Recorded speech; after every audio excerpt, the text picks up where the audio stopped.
Capítulo 1. O reino em ruínas. O vento assobiava pelos corredores do castelo de Calantia, carregando consigo um frio opressor. Os ecos de vozes alegres, outrora comuns na corte, haviam sido substituídos por sussurros temerosos e o som distante das botas de guardas patrulhando incessantemente. O reino, que já fora um símbolo de prosperidade, agora se tornava uma sombra do que fora. A morte do príncipe Alaric, o único herdeiro do trono, havia mergulhado todos em um estado de luto que nunca parecia terminar.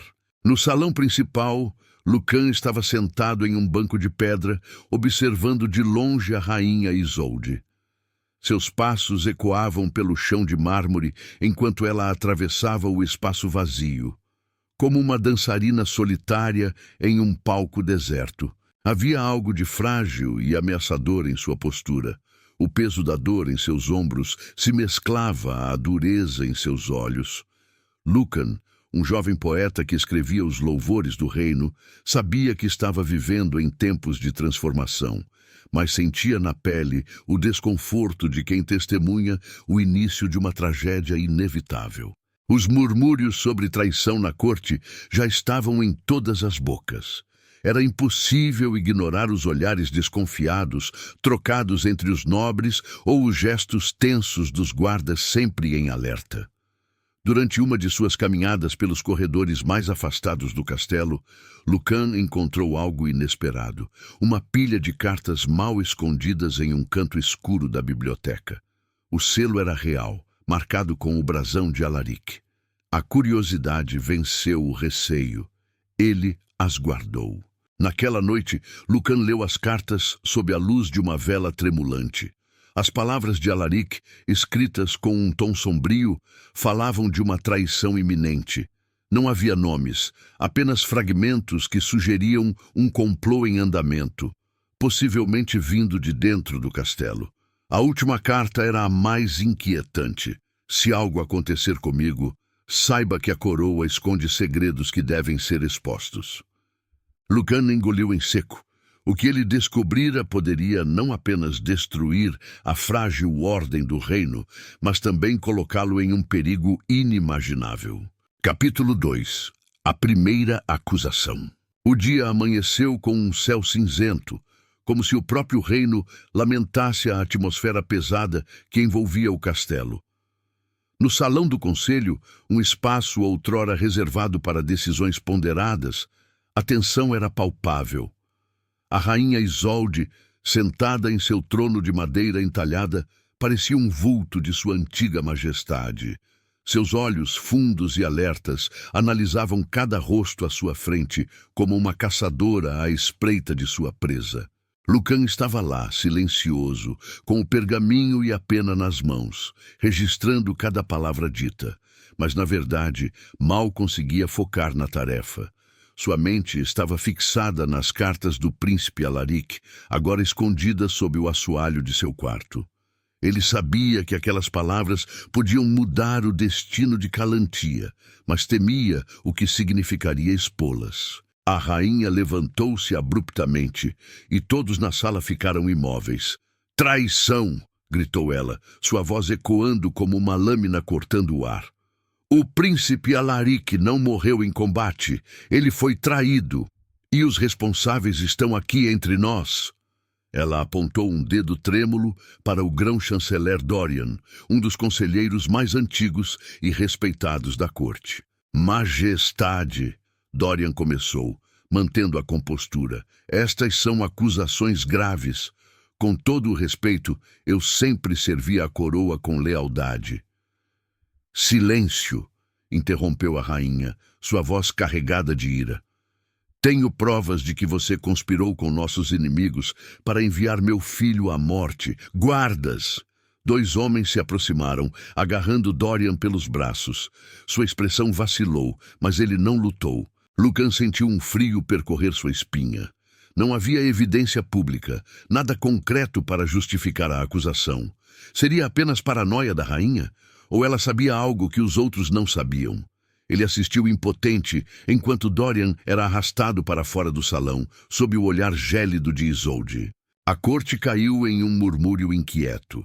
Alguns nobres se entreolharam com inquietação, enquanto outros sussurravam em tons mais altos sobre a aparente loucura da rainha. Lucan percebeu que a corte estava dividida.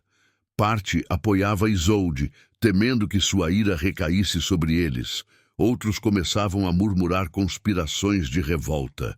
Mais tarde, naquele dia, Lucan recolheu-se aos seus aposentos. A imagem de Dorian sendo levado não saía de sua mente. Ele se perguntou se o homem era realmente culpado ou se a paranoia da rainha estava transformando Calantia em um reino de medo. Apoiando-se contra a porta trancada, ele retirou as cartas do esconderijo. Se algo acontecer comigo... As palavras de Alaric ecoavam em sua mente. Lucan sabia que tinha algo em mãos que poderia mudar o destino do reino, mas também percebeu que, se fizesse o movimento errado, poderia ser o próximo a enfrentar a ira da rainha. Capítulo 3. Alianças e pressões. Os corredores do castelo de Calantia haviam se tornado um labirinto de intrigas. Lucan andava com a cabeça baixa, evitando os olhares curiosos e desconfiados. Depois da execução de Dorian, a paranoia da rainha Isolde parecia ter infectado toda a corte. Cada gesto, cada palavra murmurada era analisada com suspeita. Lucan sentia o peso dos olhos sobre ele, mas sua maior preocupação era o que fazer com as cartas de Alaric. Elas eram uma arma poderosa, mas também um fardo que poderia condená-lo. Ainda assim, ele não poderia se desfazer delas. Cada vez mais, Lucan sentia que tinha uma responsabilidade com a memória do príncipe. Foi no final daquela tarde que um encontro inesperado mudou o rumo dos acontecimentos. Durante uma caminhada pelos jardins internos, Lucan foi abordado por Lord Adrian, um nobre com quem mal havia trocado palavras antes. Adrian era conhecido por sua frieza e calculismo, mas agora parecia quase cordial. Lucan, começou Adrian, com um sorriso que não alcançava os olhos. Soube que você é um observador atento da corte. Diga-me, você não acha que a rainha está perdendo o controle? Lucan hesitou, sentindo que cada palavra precisava ser cuidadosamente escolhida. A rainha sofreu muito, respondeu evasivo. Não é fácil para ninguém. É verdade, concordou Adrian, inclinando-se ligeiramente. Mas um reino não pode ser governado por emoções. É por isso que alguns de nós acreditamos que talvez seja hora de mudanças. Ele olhou diretamente nos olhos de Lucan. Você deve saber do que estou falando. Sua posição na corte dá a você uma perspectiva única. Lucan fingiu um sorriso nervoso. Eu sou apenas um poeta, meu senhor. Não me envolvo em questões políticas. Adrian sorriu, mas não insistiu. Claro, claro. Mas se mudar de ideia, saiba que há aqueles que valorizam homens com a sua percepção. Fique atento, Lucan. Os tempos estão mudando. Com isso, ele se afastou, deixando Lucan sozinho no jardim, inquieto. Mais tarde, ao retornar aos corredores, Lucan foi novamente interceptado, desta vez por Lady Marys, uma das conselheiras mais leais à rainha. Ela parecia agitada e ansiosa. Lucan, você deve tomar cuidado. Estão dizendo que você foi visto conversando com Adrian. Eu não... começou ele, mas Marys o interrompeu. Não importa o que você disse. Adrian é um conspirador. Ele e outros nobres estão tramando contra a rainha. Se você for associado a eles, nem mesmo seu papel como poeta o salvará. Ela olhou ao redor, como se temesse ser ouvida. A rainha confia em você, Lucan. Não a decepcione. Confiança. Lucan sabia que a palavra era tão volátil quanto o estado da rainha. Ele retornou ao seu quarto, sentindo-se como uma peça de xadrez, movida por forças além de seu controle. Enquanto revisava as cartas mais uma vez, ele percebeu que o tempo estava se esgotando. As facções estavam se consolidando e ele logo seria forçado a escolher um lado. O peso da decisão o pressionava, mas Lucan sabia que revelar a verdade significaria colocar sua própria vida em risco. Naquela noite, enquanto o vento uivava do lado de fora, ele sussurrou para si mesmo: o que Alaric faria? Capítulo 4. A verdade revelada. O castelo estava silencioso naquela madrugada. Lucan, sentado à luz trêmula de uma vela, examinava as cartas mais uma vez. Ele lia e relia os fragmentos de frases, como se pudessem rearranjar-se em algo mais claro. A última carta parecia incompleta, com algumas palavras borradas e outros trechos que se repetiam de forma estranha. Havia algo ali que ele ainda não conseguia decifrar. Uma batida suave à porta o fez sobressaltar. Ele escondeu as cartas rapidamente sob o travesseiro antes de abrir. Do outro lado estava Elias, um amigo de longa data e aprendiz de escriba. Elias olhou ao redor antes de entrar, fechando a porta atrás de si. Lucan, o que está acontecendo? Estão falando que você foi visto com Adrian e que está envolvido em algo grande. Elias parecia preocupado, a voz quase um sussurro. Eu não escolhi nada disso, respondeu Lucan, sentando-se na cama, mas encontrei algo importante, algo que pode mudar tudo. Elias se aproximou, visivelmente interessado. O que você encontrou? Lucan hesitou por um momento antes de pegar as cartas. Ele confiava em Elias, mas sabia que qualquer informação revelada colocaria ambos em risco. Ainda assim, ele precisava de ajuda. São cartas de Alaric. Ele fala sobre uma traição, algo que aconteceu antes da sua morte. Elias pegou uma das cartas, lendo com atenção. Ele então franziu o senho. Lucan, você percebeu isso? Ele apontou para um dos trechos borrados. A tinta está sobreposta. É como se alguém tivesse modificado o texto. Lucan olhou surpreso. Ele nunca havia percebido isso antes. Você quer dizer que alguém adulterou as cartas? Possivelmente. Elias apanhou uma vela e segurou a carta contra a luz. A sobreposição revelou palavras escondidas. As frases originais começaram a surgir. Veja aqui. O comandante Hadrin. Ordens diretas. Coroação em perigo. Lucan sentiu o chão fugir sob seus pés. O comandante Hadrin, um dos homens mais próximos de Isolde, era mencionado diretamente. Mas o que significava ordens diretas? E quem dera essas ordens? Ele tinha uma terrível suspeita. Horas depois, após Elias partir, Lucan revisitou mentalmente todos os acontecimentos recentes. A paranoia da rainha, os súbitos atos de violência, o silêncio sobre os últimos momentos de Alaric. Tudo apontava para um único e devastador fato. A rainha Isolde sabia da conspiração. Talvez ela mesma tivesse ordenado a morte de seu próprio filho. O peso da revelação esmagou Lucan. Se isso fosse verdade, as facções que tentavam derrubar a rainha tinham razão.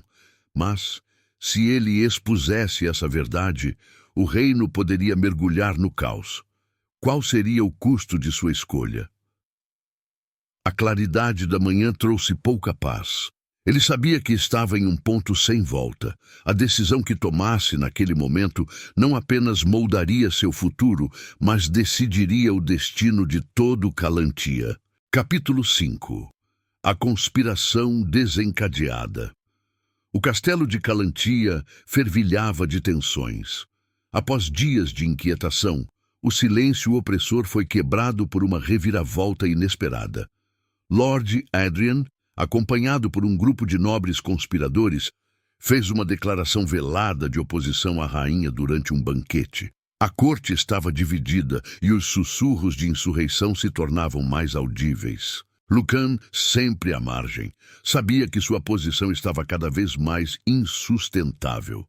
Ele passava os dias tentando evitar alianças definitivas, mas as cartas em sua posse eram uma bomba relógio. Cada decisão parecia levá-lo a um beco sem saída.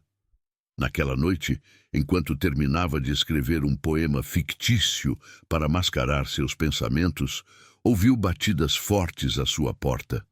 Um guarda entrou abruptamente, informando que Lady Maris, a conselheira leal à rainha, queria vê-lo imediatamente. No salão privado de Maris, ela o recebeu com uma expressão grave. Lucan, espero que compreenda a gravidade da situação. Os conspiradores estão agindo e eu tenho razões para acreditar que você está envolvido. Não me force a duvidar de sua lealdade. Eu nunca trairia a coroa, respondeu Lucan, mantendo a calma.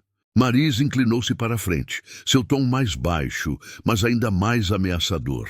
Há rumores de que você tem algo que pode influenciar este jogo. Talvez cartas que pertenciam ao príncipe. Se isso for verdade, agora é o momento de entregá-las. Isso pode salvar você. Lucan hesitou. Ele sabia que entregar as cartas a Maris significaria confiar no julgamento da rainha, mas as revelações sobre Hadrien ainda ecoavam em sua mente. Ele optou por mentir. Eu não tenho nada, Lady Maris. Não sei de onde vêm esses rumores. Ela o olhou longamente antes de suspirar. Muito bem. Mas tenha cuidado, Lucan. Se você estiver mentindo, a rainha não será misericordiosa. Naquela mesma noite, ele decidiu que precisava agir. Procurou Elias e compartilhou seu plano. Entregar cópias das cartas aos conspiradores, mas retendo os originais para preservar sua posição. No entanto, ao chegar à biblioteca para pegar as cartas, ele encontrou a gaveta onde as escondia aberta. Seu coração disparou.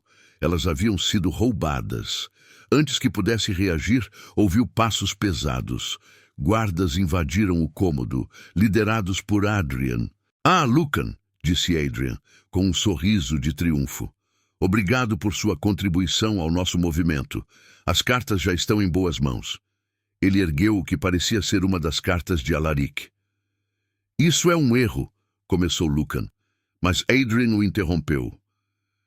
Erro ou não, a decisão foi tomada. Essas cartas garantirão que a rainha seja derrubada. E você, meu amigo, agora faz parte disso. Quer goste ou não. Lucan sentiu o mundo girar. Ele fora manipulado. Os conspiradores tinham o que precisavam e o haviam envolvido em sua trama sem seu consentimento. Naquele momento, percebeu que seu destino estava selado. Ele não era mais um simples observador. Era uma peça do jogo. Capítulo 6. O baile sangrento. O salão principal do castelo de Calântia estava resplandecente naquela noite. Candelabros pendiam do teto abobadado, e o som de instrumentos de corda preenchia o espaço enquanto os nobres da corte se moviam em uma dança de aparente elegância. O baile fora organizado pela rainha Isolde como um gesto de força, uma tentativa de reafirmar seu poder diante da crescente oposição. No entanto, o ambiente estava carregado de tensão, como se todos ali estivessem esperando que algo terrível acontecesse. Lucan, agora envolvido contra sua vontade na conspiração, observava a cena do canto do salão. Ele sabia que os conspiradores planejavam agir naquela noite, mas desconhecia os detalhes. Sentia-se como um prisioneiro em um jogo que não compreendia completamente. As cartas que haviam sido tiradas dele estavam agora nas mãos de Adrian, prontas para serem usadas contra a rainha. Mas ele sabia algo que Adrian não sabia, a verdade completa que as cartas escondiam. A rainha Isolde estava em pé no topo da escadaria que dava para o salão. Ela vestia um traje dourado, sua postura firme como aço. Seus olhos varriam a multidão com desconfiança, e Lucan percebeu que ela sabia que algo estava para acontecer. Ela era uma mulher encurralada, e um animal encurralado era sempre o mais perigoso. Quando o relógio soou a 10ª hora, o momento esperado chegou. Adrien avançou para o centro do salão, acompanhado por um pequeno grupo de nobres. Ele ergueu uma taça de vinho, chamando a atenção de todos. Majestade, começou ele em um tom que soava respeitoso, mas carregado de desafio. Nós, os servos de Calantia, não podemos mais ignorar as ações erráticas de sua liderança. O reino sangra e o povo sofre sob o peso de decisões impulsivas. A verdade deve vir à tona, e estas cartas... Ele ergueu uma delas dramaticamente. Provam que seu filho não foi traído por nós, mas por aqueles que você chama de aliados. A corte inteira ofegou. A rainha, no entanto, permaneceu imóvel. Um sorriso frio se formou em seus lábios. Cartas, Lord Adrian. É nisso que baseia sua acusação? Sua voz ecoou no salão. Você acha que pode derrubar a coroa com pedaços de papel? Essas cartas revelam sua culpa, Majestade, respondeu Adrian confiante. Você sabia da conspiração que levou à morte de Alaric. Talvez tenha até mesmo orquestrado tudo. O silêncio no salão era sufocante.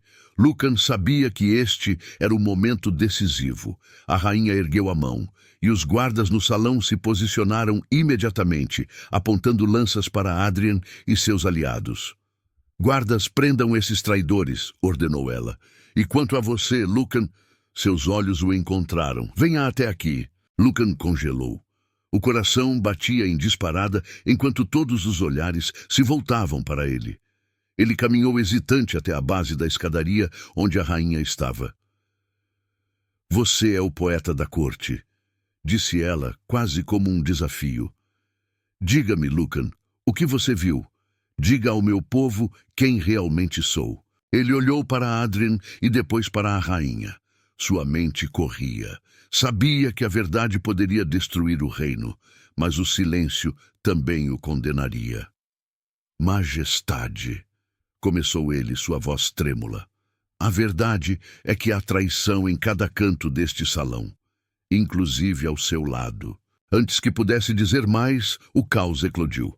Adrian, percebendo que estava perdido, ordenou que seus aliados atacassem. Nobres sacaram espadas escondidas e os guardas da rainha avançaram. O salão transformou-se em um campo de batalha improvisado. Lucan, sem escolha, correu para se proteger atrás de uma coluna.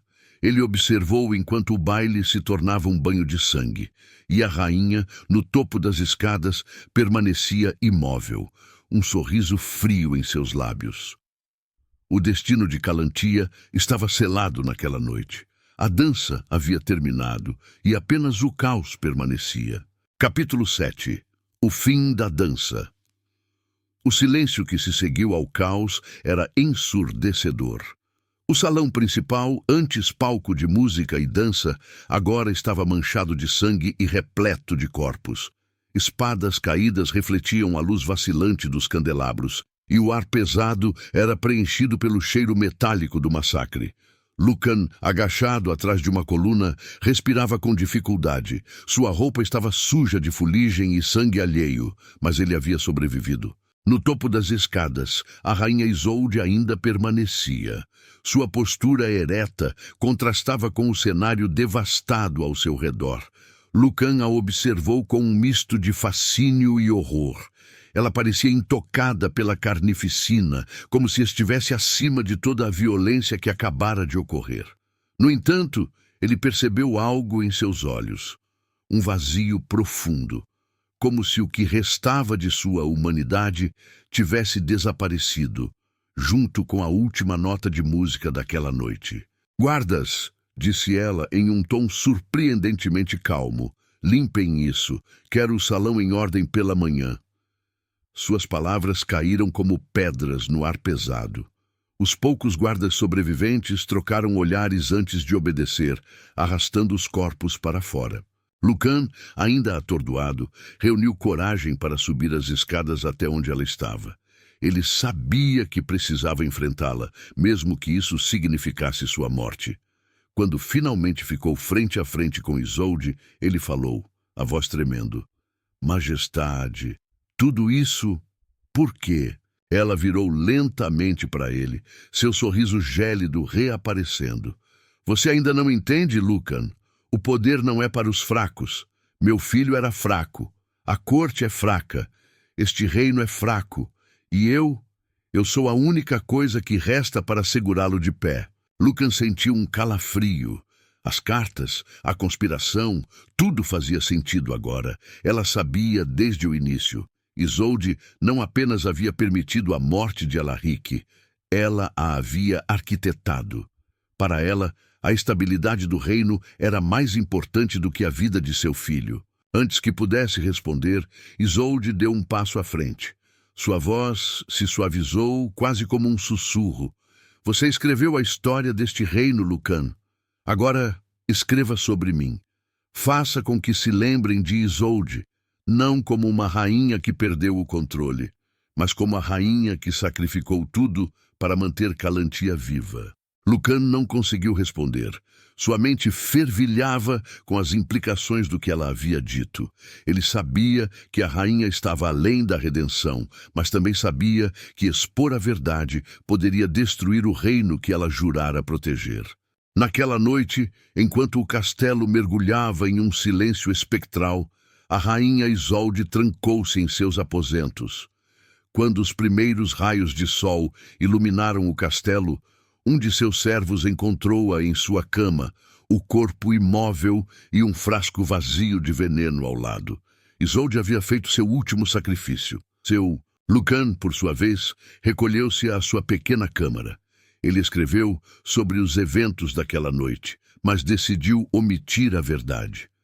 A história que contou ao povo falava de uma rainha que lutou até o fim para proteger seu reino, uma mártir cuja memória seria venerada.